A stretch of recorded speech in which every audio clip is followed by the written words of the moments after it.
Welcome back. In this video we will conduct our first experiment in neurotics. In doing so, you will be introduced to the live interaction tool and learn how to use it during a simulation. We will also cover some of the most important measuring and stimulation devices Nest provides and how to use them. This experiment also demonstrates that neurotics is just as capable of simulating single neurons as it is of simulating larger populations.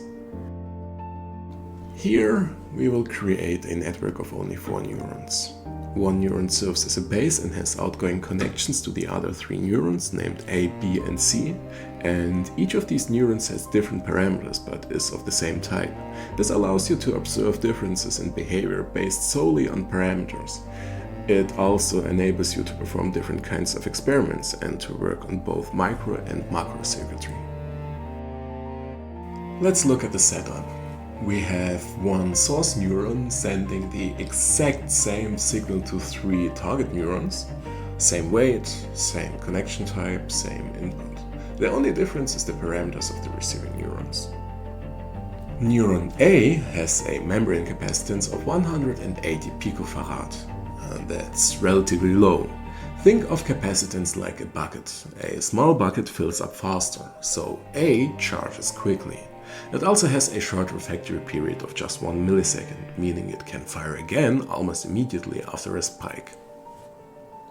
Neuron B is interesting.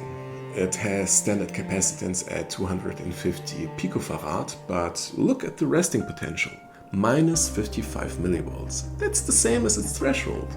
This neuron is essentially sitting right at the edge. Any input, no matter how small, should push it over. It's like a hair trigger. Neuron C is the opposite of A. 600 picofarad capacitance, a big bucket that takes a lot to fill.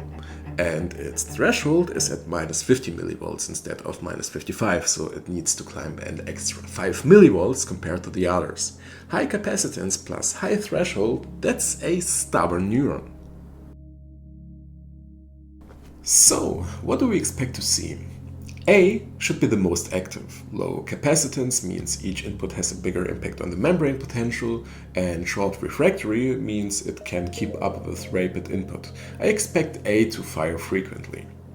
B should fire basically on every input, at least when it's not in its refractory period. There's no build-up needed because it's already at threshold. The moment a spike arrives, B fires. It's limited only by its 2 millisecond refractory period.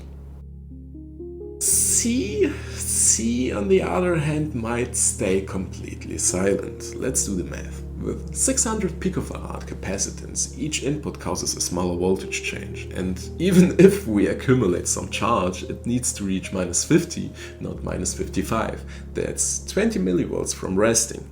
Unless inputs arrive fast enough to stack before decay kicks in, C won't fire at all.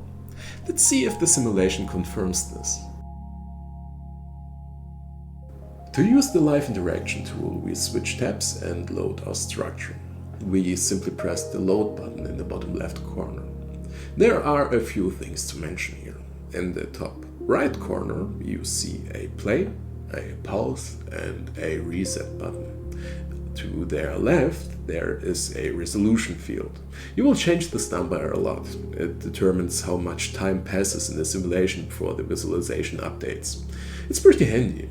We will set it to the lowest value to see individual spikes. To stimulate the network, we will use so-called spike and Poisson generators. These are virtual electrodes that we attach to neurons. First, we reduce the radius drawn around our mouse with this slider to reach only the neurons we want. Then we change the frequency and the intensity of the stimulation. Of course, we will only stimulate the base, not A, B and C. They will be stimulated through the connections they have with the base. To attach these temporary devices, you simply click on the region you want. The program will automatically find all neurons that are close by. Every device will appear in the bottom right section. Then you simply activate it by clicking on it. You can have multiple devices for multiple regions with different intensities and frequencies. Spike generators even let you control the exact timing of the stimulation. Nevertheless, I choose such high frequency and intensity on purpose to show you that sometimes you can't even distinguish between spike rates if they happen too fast. That's why we have the live plots.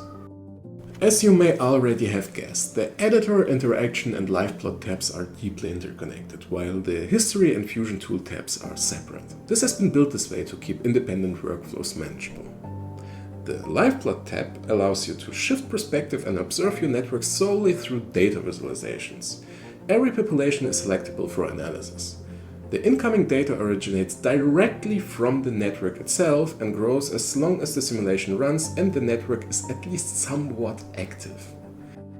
If either of these conditions is not met, meaning you stop the simulation or the network is silent, you won't see any movement along the time axis.